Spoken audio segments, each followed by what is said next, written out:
Welcome back to ALPB Roundup. I'm Ryan here with your Daily Roundup, looking at day 2 of this 4-day 4th of July weekend. We're going to kick off our Daily Roundup with the doubleheader in Charleston, where the Legends look to expand their South Division lead over the Rockers. However, the Power had other things in mind, sweeping the doubleheader and now winning the first 3 games of the 6-game weekend series. Devontae Glenn got the start for Lexington in Game 1. It was his Atlantic League debut. He had a 6.58 ERA in the Pacific Association in 2018-2019. It's becoming obvious Lexington's trying lots of stuff as they deal with the 6-game and 4-day stretch. Not to mention, I think it's altogether 2 straight weeks of games with a doubleheader, 2 doubleheaders thrown in the middle. So they're really trying whatever, just plug it and play and see what works. They've also lost a few players to LMB organizations, so they got to figure some things out here. Glenn would allow 7 runs on 5 hits and 3 walks in 3 2/3 of an inning. On the other hand, West Virginia's Manny Corpus got a much-needed good start. He went 5 innings, allowed 2 runs on 5 hits, walked 2, struck out 3. That's a good thing to see Manny Corpus getting it together for West Virginia. Roberto Baldequin and Chris Fornacki both go 2 for 3 in this one for Lexington. Scott Kelly gets the ALPB Roundup game ball in Game 1. He goes 2 for 3 with a home run and a walk. In Game 2, we saw a more back-and-forth game. West Virginia walked in a run the second to give Lexington the 1-0 lead, but they'd answer on a 2-run Ruby Silva single in the bottom half of that inning. Ruby Silva, I feel like he's always in the middle of something. Whenever there's a comeback, it's Ruby Silva getting things going. Whenever there's a run scoring, it's Ruby Silva coming around from second. Just how it looks from the outside in, just from watching these games, I feel like I'm always hearing his name.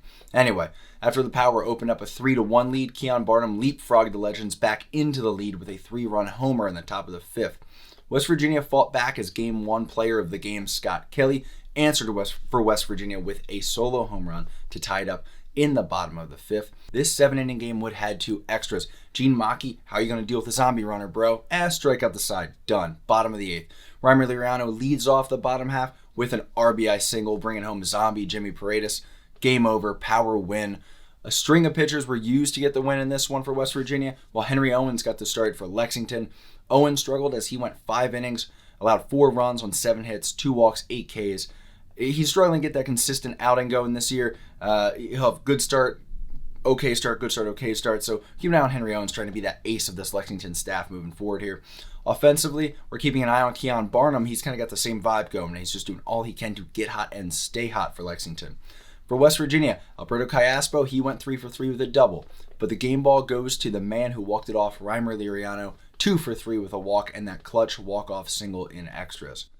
Elsewhere in the South Division, in Gastonia, High Point continued to beat up on Gastonia on the field and on social media. That's a whole thing.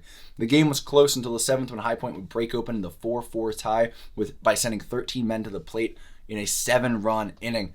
Jerry Downs homered on the first pitch of that inning, and it's just spiraled from there, basically.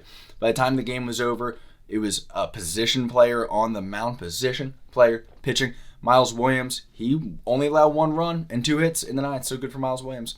Gastonia's pitching struggled in this one. In fact, Miles might have been a high point. Anyway, Gene Peguero, he pitched well to start things off, allowing 3 runs, but not making it into the 6th. 10 walks and 17 hits across the board here, allowed just too much to overcome for even a good Gastonia offense. Cooper Casad went 5 innings for High Point. He allowed 3 runs on 4 hits, walked 2, struck out 3, good outing from him.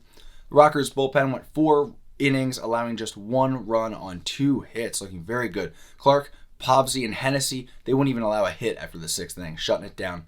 Johnny Field, he's getting comfortable in the Atlantic League. He went 3 for 5 with a double, a walk, and 3 RBI for High Point. Jared Mitchell went 3 for 6 with a double and 2 RBI. And Jerry Downs earns the game ball. Jerry Downs went 3 for 5 with a home run, a double, a walk, and 2 RBI. He's now slashing .306, .442, .581 with 4 homers in his first 16 Atlantic League games. So that's good to see. If you're High Point, the additions are coming up clutch. The Rockers have now won 3 straight, getting back to 500 at 16-16, while the Legends have dropped 4 in a row and 5 of 6. The Rockers are gaining quickly, 4 games back now of first. West Virginia, with their string of wins against Lexington, suddenly find themselves just 5 games back. A lot to watch there in the South Division. To the North Division, where York successfully completed the largest comeback in franchise history last night to spoil the Barnstormers' evening. Lancaster scored 10 runs on York starter Johan Lopez and exited the top of the 3rd with an 11-1 lead. Talk about a rough Atlantic League debut for Johan Lopez. However, the mood changed quickly when York answered Lancaster's 7-run second inning with a 7-run third inning of their own to make it an 11-8 ball game. At this point, I would assume most people who've been watching Lancaster throughout the year kind of saw where this one might be going. In the fourth inning, Jack Kenley got hit by a pitch. That forced home another run, 11-9 lead now. Darian Sanford RBI single made it 11-10 in the sixth. It's like Jaws, just creeped up. Dun-dun, dun-dun, dun-dun, dun-dun. That's a shark. Finally, a 3-run eighth would put the Revolution over the top and secure a 13-11 win. Gotta love a Revolution victory against insurmountable odds on 4th of July weekend. Shout out to York's bullpen. They allowed just 1 run in the final 6 2/3 of this one. Sam Fuller notched his 8th save of the season. Caleb Gindle, he goes 4 for 6 in the loss for Lancaster. 3 doubles on the night. His average is up to a 346 with an OPS over 1.15. Unreal year for Caleb Gindle. For York, Carlos Castro had a good night. 3 for 6 with a double and 3 RBI. Josue Herrera. Oh no, I even wrote down the pronunciation of his name. Herrera. We're going Herrera for now, and we'll double back to the first name. He had a 3 for 5 day with 2 doubles. Game ball, though, goes to a guy that we have not talked about much this year, but he's off to a great start in his first 16 Atlantic League games, like Jerry Downs, by the way. There's a theme today. Jack Kenley, 2 for 4 with his first career Atlantic League home run and 3 RBI, and this one even got hit by a pitch to bring home a run. Now slashing 317, 425, 12 to start his time in the Atlantic League, getting it done.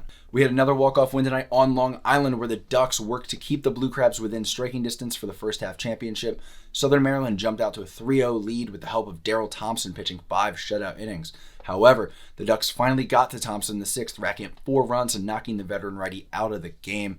Thompson lasted 5 2/3 with 4 runs, 7 hits, 2 walks, 2 Ks. Blue Crabs got even, though, in the top of the 8th, so it wasn't done. Will Decker had an RBI double to make it 4-4, and it would remain tied until the bottom of the 9th when Daniel Fields would double home Jesse Berardi to give Long Island the win. Darren Downs, he got the start in this one for Long Island and looked good. First quality start of the season for Downs. That's a great sign moving forward. He allowed 3 runs on 5 hits and 1 walk, struck out 4. For Southern Maryland, Michael Baca went 2 for 3 with 2 doubles and a walk. He scored from second on a ground ball at one point. I think there was a funky throw involved. I was listening, not watching, but Michael Baca getting it done faster than you'd expect.